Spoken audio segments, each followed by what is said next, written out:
तो अभी हम कार्तिकेयपुर राजवंश ही पढ़ रहे हैं। तो कार्तिकेयपुर राजवंश का जो संस्थापक माना जाता है वह बसंतदेव को माना जाता है, ठीक है ना। तो इसको परम भट्टारक महाराजा धीराज की उपाधि भी दी गई थी। किसकी? परम भट्टारक महाराजा धीराज की उपाधि भी इसको दी गई है। किसे? बसंतदेव को। अच्छा आप ये बताइए कि जो उपाधियों का जो अंत होता है वह किस अनुच्छेद के अंतर्गत कर दिया गया है? उपाधियों का अंत, ठीक है, उत्तर दीजिए नीचे कमेंट बॉक्स में। तो बसंतदेव ने बागेश्वर के समीप एक मंदिर को स्वर्णेश्वर नामक ग्राम दान में दिया था, ठीक है, स्वर्णेश्वर नामक ग्राम दान में दिया था।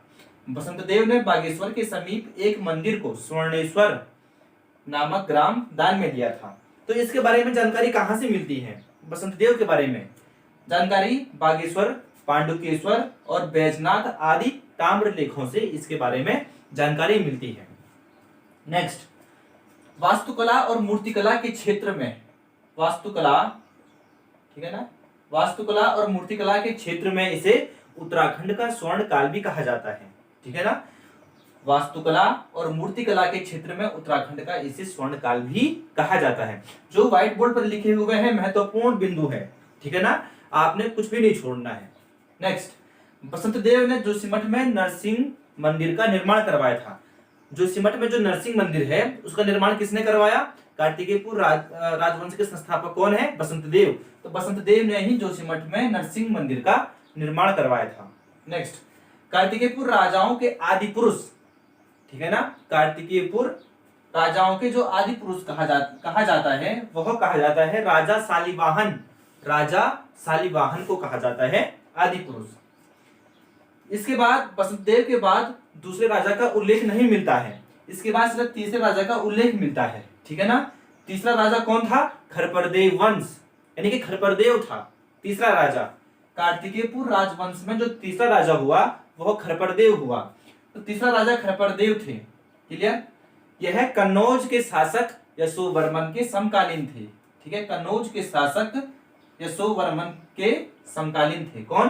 खरपरदेव। अब हम पढ़ेंगे खरपरदेव वंश, ठीक है। खरपरदेव की स्थापना, यानी खरपरदेव वंश की स्थापना किसने की? स्वयं खरपरदेव ने ही की थी। तो खरपरदेव का जो पुत्र था वह कल्याणराज था। पुत्र कौन था? कल्याणराज। और जो पुत्र वधू थी वह महारानी लद्दा देवी थी। कौन थी? महारानी लद्दा देवी, ठीक है। पुत्र कल्याणराज और कल्याणराज की पत्नी का नाम क्या था? महारानी लद्दा देवी। जो खरपरदेव वंश का जो अंतिम शासक हुआ वह त्रिभुवन राज हुआ। कौन हुआ? त्रिभुवन राज, ठीक है। पहला कौन? खरपरदेव, दूसरा कौन? कल्याणराज, और तीसरा कौन? त्रिभुवन राज। नेक्स्ट, इसके बाद धर्मपाल का आक्रमण होता है। बंगाल का शासक था धर्मपाल, इसने गढ़वाल पर आक्रमण किया और इसके बाद निम्बर वंश की स्थापना हो जाती है, ठीक है ना। पहले खरपरदेव, उसके बाद धर्मपाल का क्या होता है? आक्रमण होता है। तो बंगाल का पाल नरेश था कौन?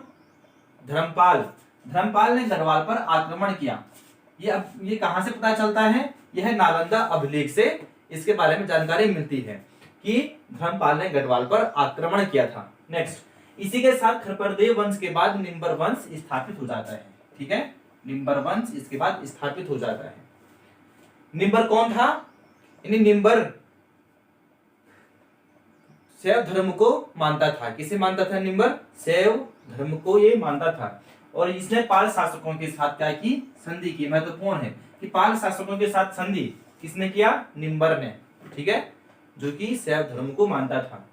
जागेश्वर में विमानों का निर्माण किसने करवाया? निम्बर ने, ठीक है ना। जागेश्वर में विमानों का जो निर्माण करवाया था वह भी निम्बर ने ही करवाया था। इसके बाद मैं आपको पढ़ाऊंगा